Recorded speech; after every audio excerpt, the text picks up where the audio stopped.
good morning, good afternoon, and a very good evening to you, the good and wonderful people of the tube. Hope today everything grand outdoors when your world. It's particularly cold today, man. Anyway, welcome to the NQ Wednesday, everybody. Let's get to question one today, shall we? Before I do, quickly, if you want to submit a question for NQ Wednesday, people of the tube, description box below has an email link. Email me there, and I'll get to your question if I haven't already answered it before. Okay, so now, let's get to question one today. So, question one today is, can you do a deep dive into 70s Stratocasters and talk about the pros and cons of early, mid, and late 70s models, if possible? I don't know. I mean, I gotta say, I mean, my experience with 70s Strats in general has been fairly positive, actually, to be perfectly honest with you. I mean, there's only been a few that I've played where I'm just like, meh, that's a bit of a naff guitar. I remember when I was mainly it's when I was in old hat guitars, obviously, that I had access to these things. I haven't actually played a 70s Strat. Or have I? No, not really. I mean, I've seen 70s Strats, but I've not played one since I left Old Hat until I got my 79. Other than that, I haven't really played any since Old Hat. Like I say, Old Hat gave me the access to things beyond my wildest dreams. But in all fairness, I mean, my experience with 70s Strats was not bad. I mean, people rant and rave about 70s Strats not being good as pre-CBS Strats and all that kind of stuff. And to an extent, they're right in certain ways. I mean, certain 70s Strats can be way too heavy. They're boat anchors. Some of these things just are stupid. I remember we had a Maui Blue 79 Strat in Old Hat. It was mint condition. And the reason it was mint condition is because it was too heavy to play the bloody thing. You know, it was heavier than the Gibson Les Paul you've seen on my Tokai Custom. You know, it was way heavier than those. It was just absolutely horrifically heavy. And it sounded alright. It didn't sound anything special. It didn't particularly sound particularly stratty, I don't think. But it was alright, but it wasn't great. And that is the main concern and qualm a lot of people have with 70 Strats. Is weight and also weak pickups, and I've experienced that as well. We also had a 70, I think it was a 76, but I could be wrong on that one because we had a 77, which was mine for a brief period of time, and that was good, but in comparison to my 79 now, it was rubbish. It was alright, but the lacquer was weird. Every time you played that thing, more lacquer fell off the neck. It was gross. We had the 77 with 79. I believe we had another 77 hardtail, but I could be wrong. And I think we had a 76. And the 76 was ash-bodied, natural finish, maple neck, obviously, black scratch plate. But somebody changed the volume and tone knobs to white covers instead of the original black ones. And if I remember correctly, that guitar, no one ever played that guitar, including me, because basically the pickups were naff. In that guitar, it was very weak and meh. It was just a bit naff. Oh, we had a 74 as well that belonged to Roy Wood. The 74 was heaven. In all fairness, I think that was the best 70s Strat we had in Old Hat was the 74. I really loved my 77, but the 74 was incredible. It was three-tone sunburst, maple neck, big headstock, bullet truss rod, all that lot. It was amazing. It looks like one of Richie Blackmore's guitars. In all fairness, I think that was the best. I've got a demo of that somewhere. It'll be in the Old Hat playlist, if you're interested, people with tube. That's a 74 Fender Strat. That was an amazing guitar. I demoed my 77. For some reason, I demoed it twice. I don't know why. I'm pretty sure I demoed the hardtail. I can't remember, but I know I definitely demoed the 79 Maui Blue, which was basically like, you know, strapping a Sherman tank around your neck and trying to play it. It wasn't a very good guitar. It really wasn't. So the cons of these 70 Strats are they're not all great. I mean, in all fairness, when CBS kind of took over, they did kind of like go off the rails a little bit. You know, they really did. There was a lot of kind of things they did wrong You know, especially in like, you know, the mid to late 70s, I think they started to really kind of like dive. You know, they didn't contour the bodies correctly. They didn't cut the bodies correctly. Some of the pickups were naff, that they were too heavy. The necks were rubbish. The fretwork was rubbish. Tuning stability was rubbish on some of them as well. Again, I've experienced that. That's 76. Was it, or 78? I forget. I really don't remember.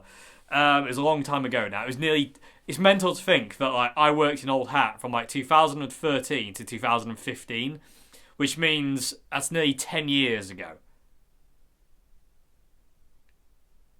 10 years next year, I started working at Old Hat. That is insanity, people of the tube.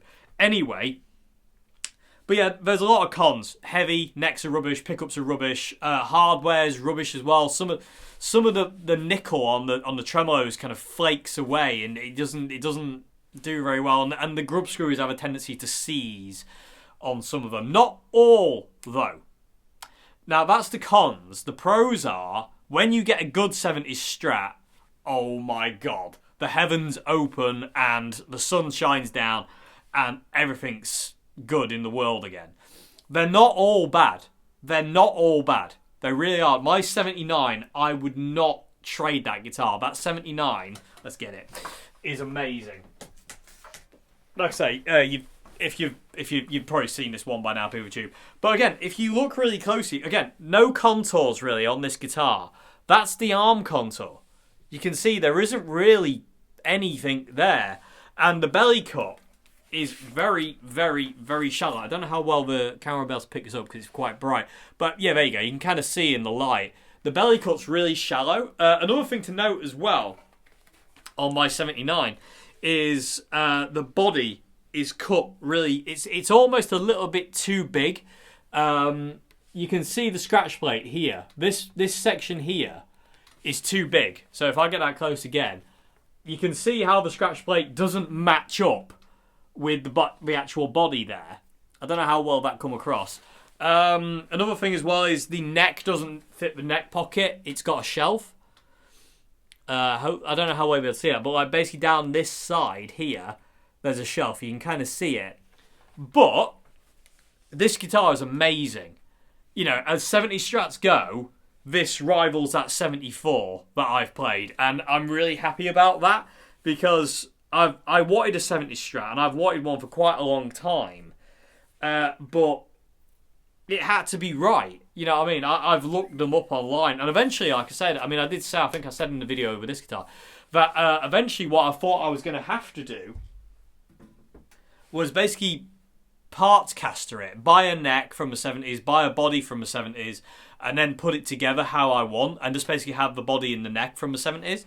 But luckily, like I say, Mr. 79 came along, and all is well in the world, because I literally love that guitar. I love it more now it isn't in its original form, because I didn't like it at all. But again, like I say, I'm never selling that guitar. If I have to get rid of that guitar, something's gone wrong. But when they're good, they're good. I mean, the same can be said, though, about pre-CBS Strats. I've played some absolute dog pre-CBS Fenders. Telecasters, Jazzmasters, Stratocasters, you name it. I've played some rubbish on. John Entwistle's 1962 Fender Strat in Fiesta Red, mint condition Strat, was terrible. Sounded dead, felt stiff as a dead shark, and was just crap. And sounded crap as well, and played like crap. And it just was a rubbish guitar. It was just a rubbish guitar, to me, in my opinion. And I've played some Telecasters, like 64, 63, 62, 60s Telecasters, 50s Telecasters, that were just naff. They just weren't very good. So it's not that all pre-CBS guitars were amazing and holy, because they weren't. You know, not all 70s Strats, you know, from when CBS took over in 65 up to kind of like, you know, into the 80s. Not all these guitars are great, but they're not all bad either. There was good and bad on both sides. It's just kind of like which one you get, really, at the end of the day. Like I said, as soon as I touched the neck on this thing and felt that it wasn't heavy, I was like, that's the one. Because this thing is not heavy. I mean, it's got some weight to it, but it's not a boat anchor. Like my 77 was ridiculously heavy, but that Maui Blue Strat was comparable to like a Gibson Les Paul Custom. You know, it was easily 10 and something odd pounds, that Maui Blue one. It was absolutely horrific. And like I say, it was mint condition for a reason. It was uncomfortable and horrible to play. Yeah, it really was. But yeah, maybe at some point I'll do like a video, maybe talking a bit more about this, because I'm going to have to move on to another question, otherwise we'll be here all day. But yeah, I mean, I love 70s Strats. I love big headstocks. I mean, when they're good, they rival pre-CBS Strats to me, personally. I really do think they do. I'm going to have to do a shootout between my 62 and the 79 at some point, let you hear the difference between the two, if there is much of one. You know, out of curiosity, just to see what happens, really. But when you get a good 70 Strats, they're amazing. They're not all garbage. I mean, they get a bad rap because of the bad ones. Because I would say there probably is, you know, there's quite a lot of bad ones, but there is a lot of good ones as well. You know, they're not all just garbage. They're not all just landfill or useless vintage instruments. Some of them are absolutely amazing. I'll say my 79. I adore it. It's so good. I mean, it needs a refret, but other than that, it still plays like a dream and sounds like a Strat. You know, it sounds just as good as any pre-CBS Strat. It sounds amazing and it plays great. The neck's great. The weight's great. Everything about it is amazing. The hardware's good as well. You know, there's no flaking on the chrome or anything like that. Yeah, it stays in tune. It behaves itself. It's really good. It's really good. So they're not all garbage. Anyway, people, I'm going to have to move on from that. Maybe I'll revisit that in a video solely on its own at some point. And I do know some people who own some other 70s Strats. So maybe I can get hold of, maybe I can borrow some other people's 70s Strats, and we can do a bit of a pros and cons and a shootout kind of thing between some different years, maybe. But anyway, so anyway, I hope this answers your question for what it was. I'm going to move on to question 2 now. Okay, so question 2 today is, I'd really like to see you playing live. Why don't you come to Italy for a gig? It would be fantastic. Yes, it would. It would be amazing. But the odds on the trio being able to afford to come to Italy and do a gig and even get a gig there in the first place is about that big. It's slim to none. We're an unknown, unsigned band with no financial backing. You know what I mean? And no clout in the music industry. We can't just go places and gig. It doesn't work that way, you know, especially not now with Brexit as well. Brexit has made it very, very, very, very, very difficult for musicians to travel from the UK to Europe. They've made it really difficult. There is way through it. I believe the Musicians Union has saw to it that now musicians can travel, so that will help. But that's a fairly recent-ish thing, should I say. But it was looking very sketchy for a while. And when you get musicians like Noel Gallagher saying it's not viable for them to go to Europe and do a couple of dates and then come back, you know, these guys are multi-millionaires. You know, what chance do we have at the level we're at with no record company, no real money behind us, you know, and no clout? We haven't got a chance in hell. Would we love to do it? Yes, we would. We would love to go all the way around the world and play music, but it's just not that simple. I wish it was. I wish it'd be a case of, oh yeah, we'll be there next week, or we're going to do this tour, or we're going to do that tour. And it just isn't that way. And I don't know whether it'll be that way for us ever. Because like I say, I mean, without financial backing and actually having a record company and people to help you out with this kind of thing, it's really difficult. I mean, we struggle to get gigs in pubs, the trio does. You know, like I say, I mean, I've told you this before, PeopleTube, but I sent out 20 emails to 20 different venues and I received no correspondence whatsoever. And it's depressing and debilitating when you just kind of like, you try so hard and like you're not getting anywhere. You know, it's just not as simple as kind of like going, oh, get us a gig and we'll come and play it. I mean, it's not like that. And especially not for a band where the trio is. You know, we're not a big band, you know. Nobody really knows who we are, you know. We're a very, very small fish in a very, very big ocean, you know. And it's not the fact we don't want to do it; we would love to. It's just the fact of financially it's not possible, and also we need a gig. You know, we can't we can't just show up somewhere and play, unfortunately. We need to have it booked. We also need to be, to make sure it's financially viable for us. All sorts of things have to be in place for us to be able to do stuff like that. And unfortunately, in this day and age, there ain't many options for unsigned bands to be doing that kind of thing anymore. And that's really depressing. And it's not the fact we don't want to do it. We just don't really have the ability to do it. Again, not having backing and stuff like that, it's really difficult. It's not, I can ring around venues all day and get nothing. And I have done. I've rang around venues, I've emailed venues, and I get no correspondence about gigs or this, that, and the other. And so eventually what we end up doing is just playing literally the same couple of venues, probably about 4 or 5 venues. And that's about all we can get, for the trio. Because it's just really difficult to just get anywhere if you haven't got clout, and we don't have clout. We really don't. And it's I wish it was as simple as ring a venue, tell them your band, and they say, yeah, we'll give you a slot. But they're not willing to do that anymore, and I can totally understand why. You need to bring crowds with you in this day and age, and it's difficult to do that. And it's just not that simple. But we would love to come to Italy and play. We'd love to go all around the world and play our music, but it's just not as simple as that anymore. It's a lot harder and a lot more difficult, and really hard for an unknown, unsigned band like the Dave Simpson Trio to get any gigs. It really is. I mean, a lot of places don't give us time of day at all. They just literally shun us and don't talk to us at all. And I'm getting sick of it. After years and years and years and years and years of this, it's hard work. I've been doing the Dave Simpson Trio since 2007. And I've had multiple different lineups. Queen is the 7th bass player in the trio, and I think John Joe's the 5th or 6th drummer in the trio. And I've kept it going for all that time, and it's just hard work. It's just really hard work, and it's just not easy anymore. It never was easy, but it's even harder now, I think, especially if you haven't got backing. It's really difficult. But who knows? The future is a weird thing we do not understand or know anything about. But we'll see, But it's not the fact we don't want to. It's not the fact of if we were given the opportunities, if the opportunity we'd be there tomorrow.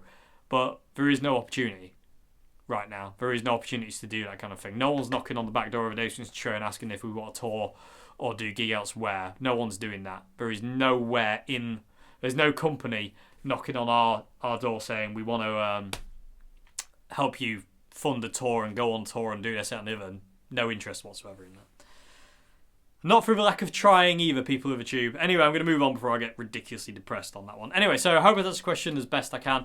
I'm going to move on to question 3 now. So, question 3 today is, would it be possible for you to demo briefly the most common thumb over, as in this one thing. I can't say thumb very well. It comes out as F-U-M-B instead of T-H-U-M-B, but I say T-H as F.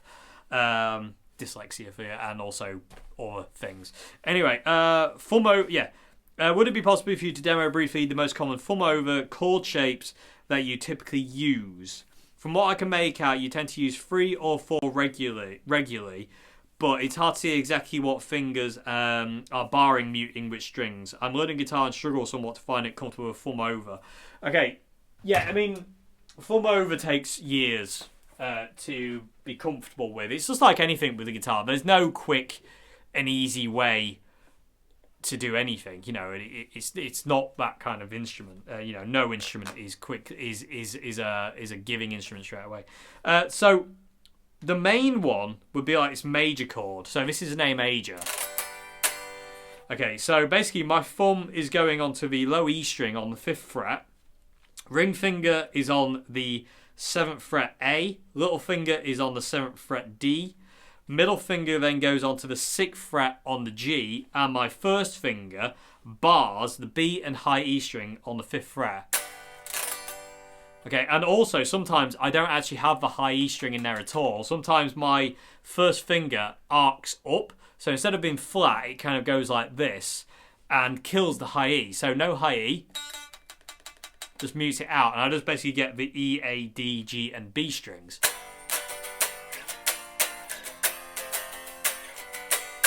Okay, so that's how I play like a major chord. So that's the fingering for that. To do a minor chord, all I basically do is take my middle finger off and basically use my first finger to bar the G, B, and E strings now. So basically, my thumb, ring finger, and little finger are in the exact same positioning as they are for the major chord.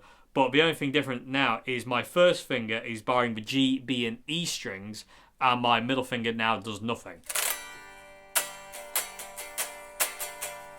So that's how I do like a minor chord, sorry.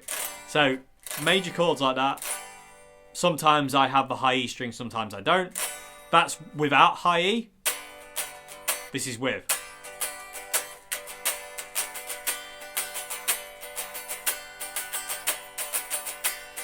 So you can hear the difference there. You get that high A note and then it goes away. Another one I do is just power chords. Instead of doing power chords like in a traditional sense like that, I do power chords like this. So basically, these two fingers are doing nothing but muting, really. They're just kind of like hanging out there. My thumb goes, so an A5 power chord like this, and my thumb frets the root note, the A note, on the 5th fret, low E, and then my ring finger goes into on the 7th fret, A, and little finger goes onto the D string on the 7th fret. So basically it's like that, but these two fingers then come over the top, and basically that's how I do this. That's the traditional shape, but that's how I do it. So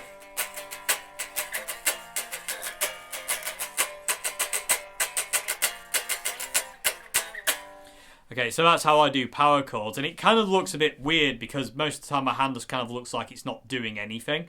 But that's kind of what that... And that comes from Jimi Hendrix more than anything. That's the Jimi thing, where Jimi would do bar chords and they don't really look like he's actually playing anything. So that's how I do power chords. If I go down now to do my power chords starting, or major chords or minor chords starting from the A string.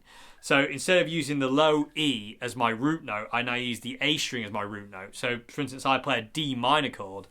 That's how I'll do a D minor chord. Like that. So thumb comes over the top. It's not doing anything though. It's not fretting anything. What it is doing though is killing the low E string. So it's a mute basically to the low E string. And then my first finger goes onto the 5th fret on the A string, which is giving me the D note. And then ring finger is on the 7th fret D. Little finger 7th fret G. And middle finger is on the 6th fret on the B. And I don't play either E strings. I don't play the low or the high E. So that's how I do like a D minor chord. Like it kind of like looks like that traditionally, but because my thumb comes over the top, I do it like that. And I can get that high A note into it if I want. I just don't particularly do that sometimes. So that's how I do like a minor chord, like a D major chord. So D major, traditionally, you get told to do that, which I always found extremely stupid. So that's a D major chord. What I do is the John Frusciante way or my own way. So the John Frusciante way is basically just using two fingers. So first finger is on the D note, and then this basically bars the D, G, and B strings. So like that. There's also the Kurt Cobain one where you can put your thumb behind and it looks like that. But I don't really like the thumb behind, I like the thumb over the top.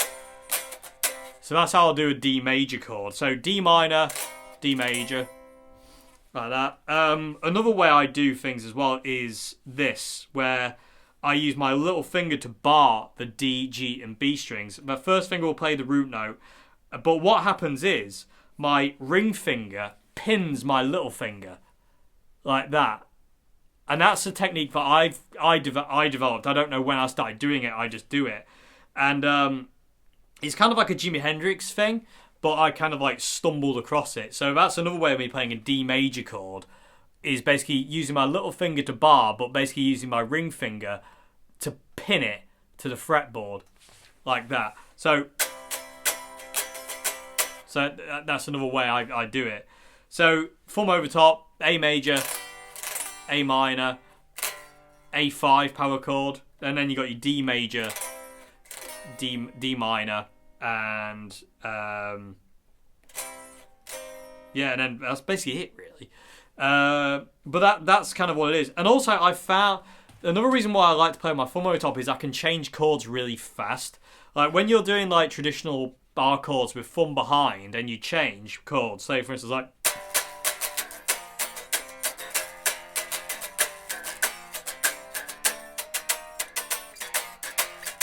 There's like that split-second gap between changing from this chord to that chord, or this chord to that chord. With your thumb over the top, there is no split second. You know, you can literally switch between the chords really fast, so you can do that Jimi Hendrix Woodstock improvisation cover.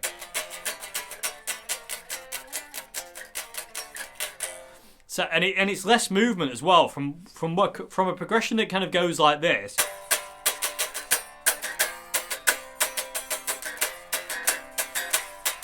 You know, from all that movement to this.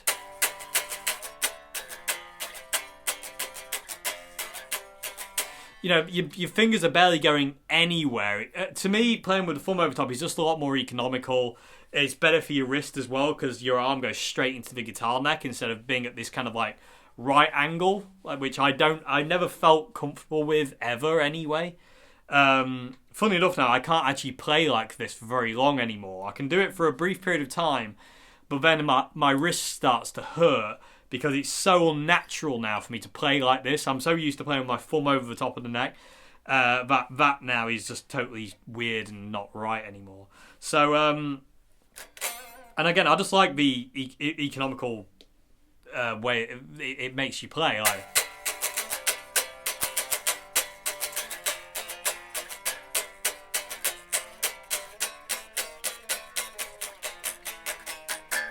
You know, you can really change chords very fast with very little effort and literally no movement. Just like, you know, from going from like, that's an A5 power chord, D5 power chord, A, D, A, D, A, D. You can see there's very little movement in there, and it's just very economical. You know, you can just do it all day. So yeah, so they're the main kind of like patterns I use when my thumb comes over the top of the neck. That's what I do. And like I say, a lot of the time, like my thumb will be a mute. Sometimes it won't. Sometimes it'll be fretting. Other times, other fingers will be a mute. Like say, when I do power chords, I tend to have these two fingers as mutes. You know, and certain ways my fingers fall, they mute strings anyway. So anyway, I hope I made sense. Anyway, I really do. So I feel like I've waffled a bit on that one. And here's Mr. Fear. Anyway, I hope that's the question. I'm going to move on to question 4 now. Yes, question 4 up here with you. Final question of the day. Okay, so question 4 today is there a specific chord progression you play when doing comparisons to sound like John Frusciante? Yes. Let me get Mr. 79 back. One of my favourite kind of John-esque chord progressions is that.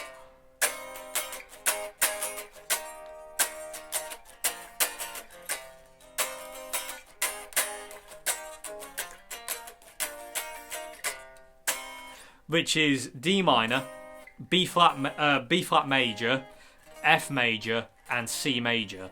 That progression is very John. It's very John Frusciante, and I just really like it's super melodic. I mean, there's so many melodies you could put over the top of that thing, and you can do John's kind of 2-note thing.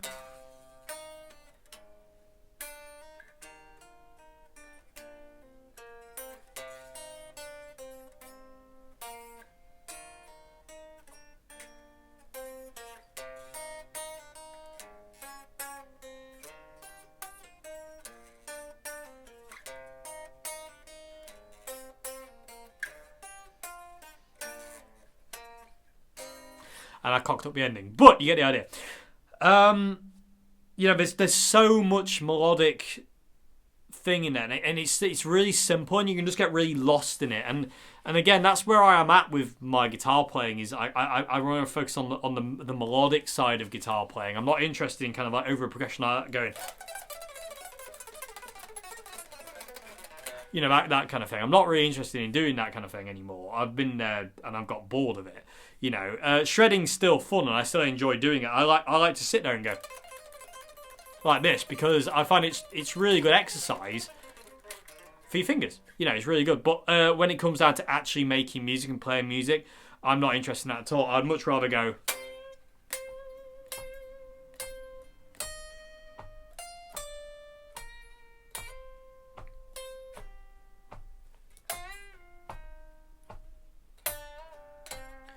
You know, slow, more drawn out, melodic. And obviously, you know, when key points arise, you can shred and go crazy. But it's not all the time, and I think it's just a lot more important to be kind of like slow and steady and actually kind of like really kind of like together with it. So that is one chord progression I will use a lot of and love. And it's just one of those things where, like, no matter how many times I play over that progression, I always can find something new in it. A new melody, a new way to put a technique in, or something kind of like that. It's incredible, really. It's one of those chord progressions that just really gives. Another progression that I really love of John's, again, they're all basically coming out of D minor because that seems to be like John's favourite key, would be F major, C major, and D minor.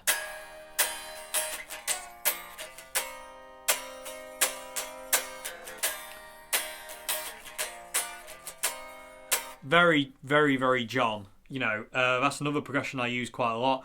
As an extension to the D minor, B flat, F, and C, you can also go to this G minor and D minor again. So you can start on D minor, B flat major, F major, C major, G minor, D minor, and C.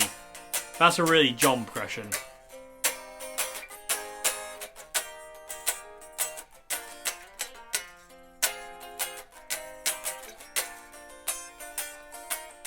But another progression you can add into that as well would be B flat major, D major, C major, sorry, and D minor. So you can go D, B flat, F, C, G minor, D minor, C major, B flat major, C major, and D minor. Now you can do a quick change between B, F, C, D. So it sounds like that.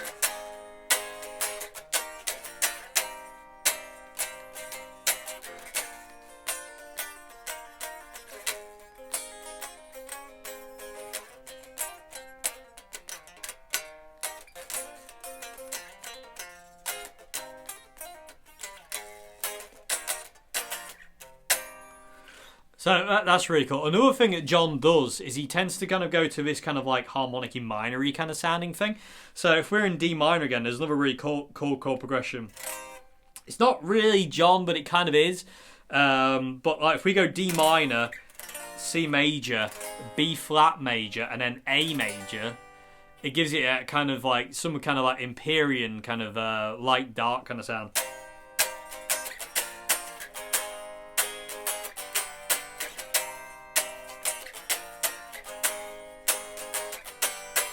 You know, you've got that kind of thing in there. That's really cool if you really draw out the chords.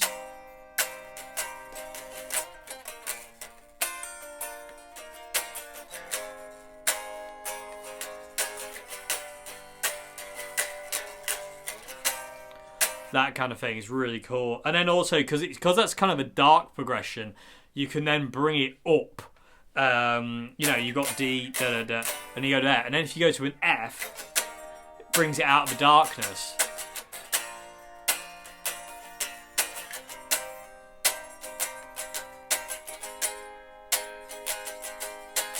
And that's just F major, C major, D minor, and then B flat major.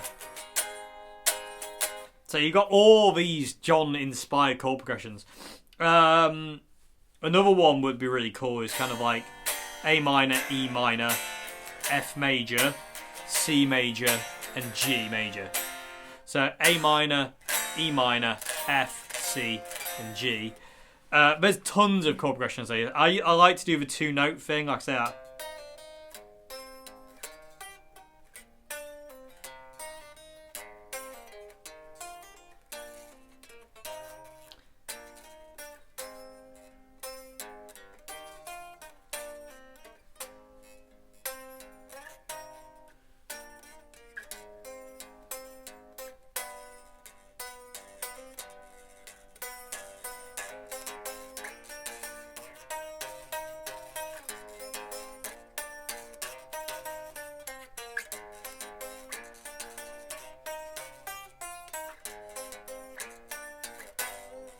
it's basically murderers, that is. Like I say, you got scar tissue chorus there. By the way, outro jam there, murderers. All these little progressions. The progression here where you go. That's Untitled number 11. There's another one as well. I've just thought of another progression that's really cool. D minor, A minor, and B flat major. Name that song.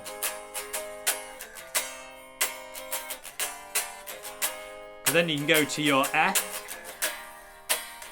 C, D. I mean, you can do all sorts. I mean, there is chord progressions up the wazoo.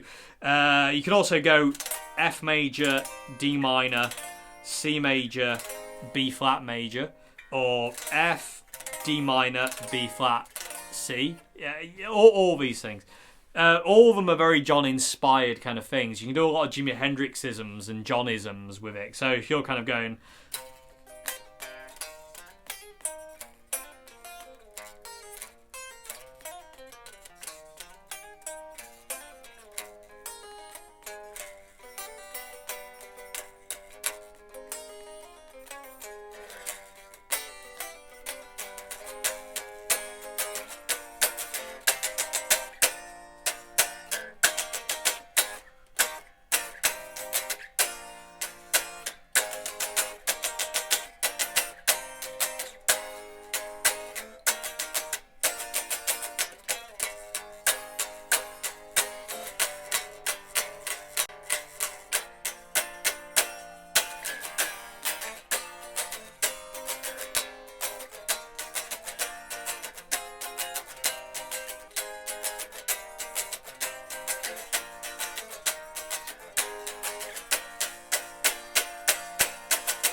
You know, I can go for hours with that kind of stuff. I really can. It's crazy. But yeah, there's some of the mainly used chord progressions I use with John. If I'm trying to get his tone, or I'm trying to like dial in something, or whatever, or just trying to find inspiration, they're the kind of chord progressions I'll use. So yeah. Shall we do another question, Pikachu? Because I actually accidentally got 5. Let's do another one. So anyway, I hope that's answered your question. I'm going to move on to final question of the day, question 5. So here we go. 5 questions in one vid. Why not? Okay, it's blooming cold. I'll tell you what, it's hard to play guitar when your fingers are cold because you're like, I can't feel the strings. Anyway, question 5 today. What are your 5 favourite amps in your current collection? Okay, so my 5 favourite current amps: Marshall MGs, Orange CR120s, Boss Katanas, Fender Super Reverb here, and probably my new X, the Mighty Air thing that I've had since like last 2020 actually. That thing is just ridiculous. Also, there's my Fender Deluxe as well. I mean, I love the Deluxe. I think if it was between the Deluxe and my Super Reverb wins, but I still love my Deluxe Reverb. But in all fairness, that's one of my favourites as well. But yeah, I mean, it hasn't really changed much. Like I say, Marshall MG, CR120, Boss Katanas definitely. Boss Katana is just like, you know, the amp. It really is. Super Reverb. Just to change it up, I would say my new X, just to kind of like, you know, break it up, because then we got a Marshall, Orange, Boss, Fender, and new X. So we got 5 different kind of like, you know, thingies. We're not kind of like being solely dedicated to one thing, if that makes any sense whatsoever.